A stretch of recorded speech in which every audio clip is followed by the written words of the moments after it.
کله کله ما سره هم دا فکر پیدا شاید تاسو سره هم دا فکر وي چې الله تعالی ولې زموږ دا سوالونه نه قبلوي. یو عذر زاري ورته کړو چې یا الله زموږ په وطن رحم وکړي، یا الله زما مور وبخي او زما پلار وبخي او موږ ته صحت راکړي، کور کې خوشحالیانې راولي. الله تعالی زموږ په دښمنانو باندې همیش لپاره برلاسي لري. دا دعاګانې موږ کوو ولې په سر د هغې نه مو په کور کې خوشحالي وي، نه مو وطن کې امن شته دی، نه مو الله غږ اوري، نه مو الله زارې اوري. د ورځ پورې تر بلې در په دره کېږو. دا سوچ دا فکر خو به همیش لپاره موږ او تاسو په ذهن کې وي. ولې په دې فکر کړی دی چې کله هم یو طرف اسباب شي بل طرف ته الله تعالی شي.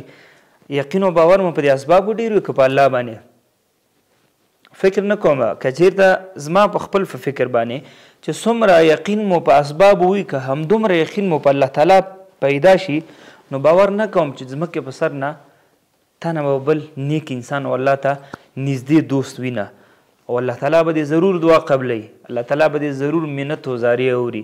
راځئ هم په دې باندې دا نن نه فکر وکړو چې یا الله اسباب خو شته دي، خو زما به ټول فوکس په تا باندې، زما به ټول یقین او باور په تا باندې چې کله هم مریض شوې ډاکټر ته ځې په ذهن کې دا راوله چې یا الله ډاکټر ته ځم دا یو دنیایي اسباب دی ور بشم، خو شفا ته ورکړې، مرض تا را پیدا کړې، شفا ته ورکړې. ذهن کې دا راوله دا دوا هېڅ هم نه ده. چاړه د چاړه پرې کول کوي که نه، خاصیت د پرې کولو دی.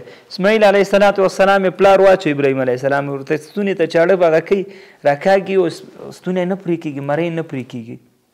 حالانکې د چاړه وظیفه دا ده چې پرېږ کړي او نه پرې کېږي. ولې الله ورته نو ویل اجازه نه ورکړو پرېږ نه کړي، اور دی سوځول کوي.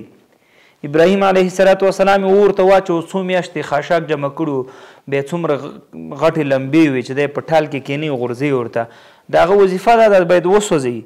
بس الله تعالی ورته وایي چې موږ یې ورته وویل، الله فرمایي قلنا یا نار کوني بردا وسلاما علی ابراهیم. ابراهیم علیه السلام پکې روغ تیار. موسی علیه السلام واقع خو درته یاده ده، فرعون د لښکرې دی، فرعون د فوج د ډلې ټپلې د موسی علیه السلام قوم پسې روان دي. موسی علیه السلام خپل قوم سره روان دی، چې کله بحر ته رسیږي ګوري شاته ګردونه دي، فوج د ورپسې را روان دی، هلته بحر کې ځای په ځای ودرېدل چې اوس به څه کوو. قوم موسی علیه السلام سره هغه شو چې هغه خپل ځای کې به دې پرېښي و، دلته خو دا مرګ خولې ته دې ورکړو. موسی علیه السلام ورته وایي چې ان معي ربي سیهدین. دې ته عقیده وایي چې هیڅ امکان نشته، هیڅ د انسان هغه سوچ او فکر کې هم نه راځي چې بحر دې په منځ باندې کوڅې شي. 12 فرقې یو روایت کې راځي 12 کوڅې ورته جوړه شي په بحر کې.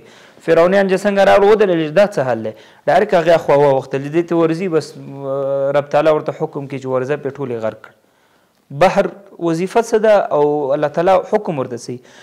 نو که چېرته دومره عقیده زموږ ستاسو په الله پیدا شي، نو باور په خدای وکړه چې په یو بسم الله باندې چې موږ چوف کړو که نه، نو الله به پکې شفا ورکوي. سوره فاتحه شفا ده، پکې حدیث کې راځي سوره فاتحه د شفا څخه ډکه ده.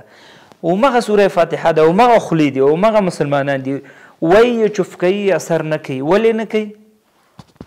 عقیده نشته په الله باندې، عقیده او یقین نشته دی. همیش لپاره دا سوچ وکړئ چې یا الله هر څه ته کوې، یا الله خو بد ستا په لاس کې دی، یا الله خیر و شر ستا په لاس کې دی. چې کله هم دا عقیده زما په ذهن، زما په فکر کې، زما په زړه کې را پیدا شوه، ستا په فکر او ستا په زړه کې را پیدا شوه، باور په خدای وکړئ چې هېڅکله به هم ستا دعا رد کېږي نه. الله دې موږ او تاسو صحیح مسلمانان کړي، الله دې زموږ او ستاسو عقیدې سمې کړي. امین. السلام علیکم.